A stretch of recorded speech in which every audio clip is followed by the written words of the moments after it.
So I just got out of the shower and I found like a tick under my armpit. So I got it off anyway, but like it wasn't much fun. And then like, yeah, check him out.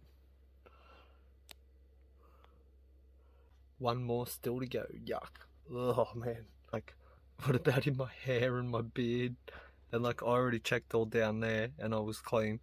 But like, how did they get under my arms? And oh, I'm so freaked out now. Hey guys, this is the Wombat Logs 47 and today we're going to see Bilby's. It's been a mad spot camping here, except for the ticks. But look, I burnt that whole fire right down. That log was massive, and yeah, so that's been another like epic fire. Didn't spend a cent, no fire lighters. All I used was a bit of cardboard and what I could find on the ground. I reckons if we just bought wood, we probably wouldn't get ticks, but like, that's just what Big Wood wants you to think. Alright, so we're here at Roma train station because this is where the Bilbys live. Right, so we're just waiting to go in and see the Bilbys now. No way. Here's a Bilby. Oh, you didn't like me.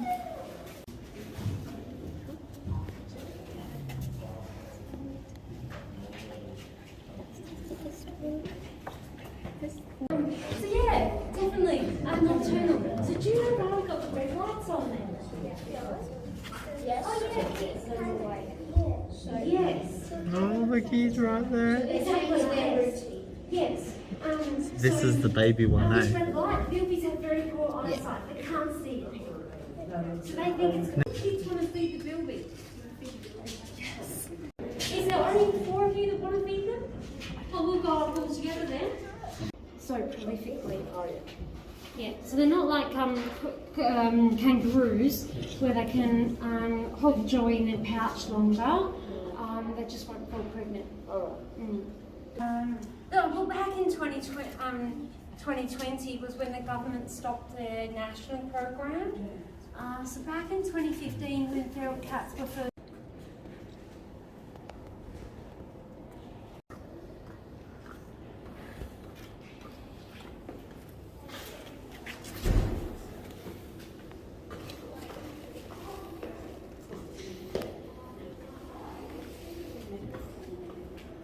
That's been mad. We learnt heaps about the Bilbys. Right, been there, done that. Don't know where we're going now, but have a look at old mate's little caravan here. That thing is mad. See you when we see you next. Right, so we've been here checking out the cemetery and done a lap, and like, yeah, we saw like the grave of the last Cobb & Co coach driver. He's here. Oh, there was the people who built the pub in town that we looked at yesterday. Oh, yep, who were the first Greek hoteliers in Australia. Yeah. There was heaps of people. We saw the first white woman. Oh yeah, the first here, white woman, the first white child. Yeah, the first white child, the first child to arrive here on a train. Yeah. The first person to go to high school here. Yeah.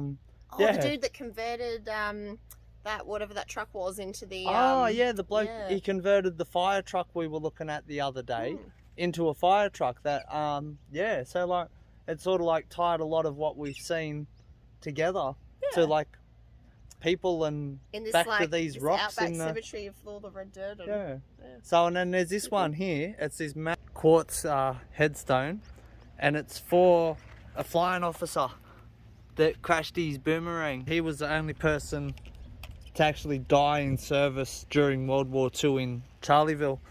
And he must have been a sought after bloke because that inscription is some like Latin word that means most desired. Yeah. Desider something. Yeah. Yeah, that's been a really cool cemetery, especially with no grass. It's just it's a bit weird, but it's different to any really other nice, cemetery. I suppose. Yeah. All right, guys. So we've gone about 15k south towards Cunnamulla and Burke, because this is out the back of Burke. Like if you live in Melbourne, this is like way out the back of Burke. Yeah, so that's pretty cool. This is the most deserty bit that we've seen, and yeah, so yeah, it's Charleville Botanic Parklands. You can do like a 30k big loop drive through here, which would be mad in the Datsun, but not so mad in the Wombat. So we're gonna do this 2-kilometer walk instead, and yeah, see what we see. Hopefully it's pretty cool. So the sign said to come in spring because that's when like everything's flowering, and yeah, I guess it doesn't disappoint either. Some nice yellow flowers down here, and oh, these, even the little seeds on this grass are really cool. Then down over here there's some different yellow flowers, and these really cool purple flowers as well. So yeah, the mulga scrub's definitely blooming.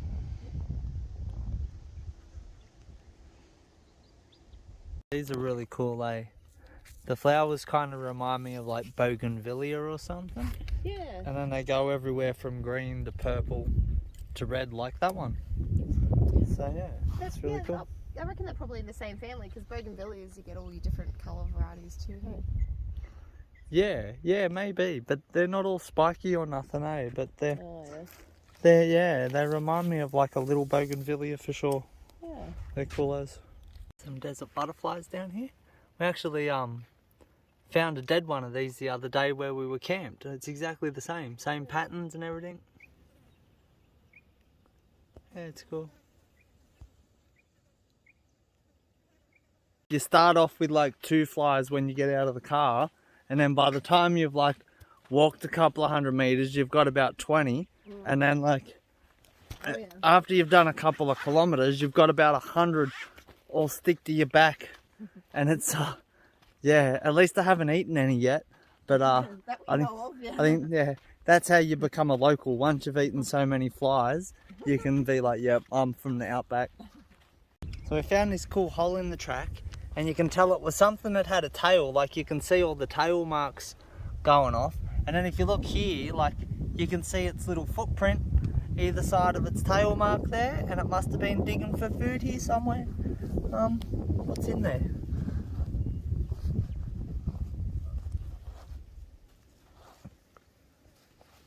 We didn't leave anything. Although there's like a hole, like there's a cross hole going across there. So maybe he was digging for like a worm or something he could hear in the ground there. But yeah, it must have been like a little bandicoot or a little hoppy mouse, or like something that's similar to a bilby, I reckon. Because yeah, just same size feet, tail looks similar.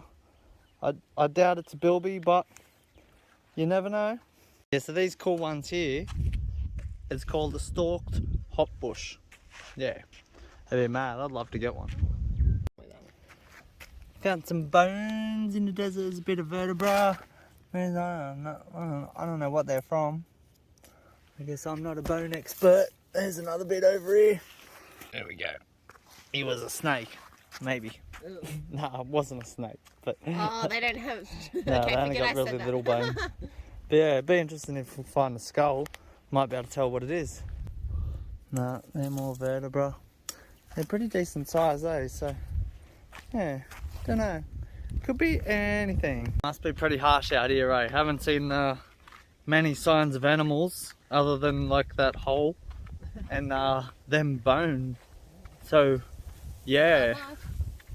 Yeah, sounds alright. You wouldn't want to do that on a hotter day or without water or for any longer. Like Green yeah. water. Yeah. Yeah, well, even though it was only 2 kilometers, like man, you could die out there on the right day. So we're just about to pull out on the highway. I'll just give you a look at this.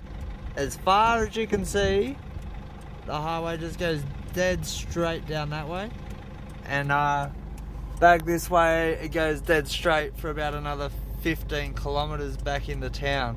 It's so weird just driving on these massive long sections of dead straight road. Alright, we're going to find our camp spot for tonight, and hopefully tonight go stargazing. Stargazing, not scargazing. What did you say, stargazing?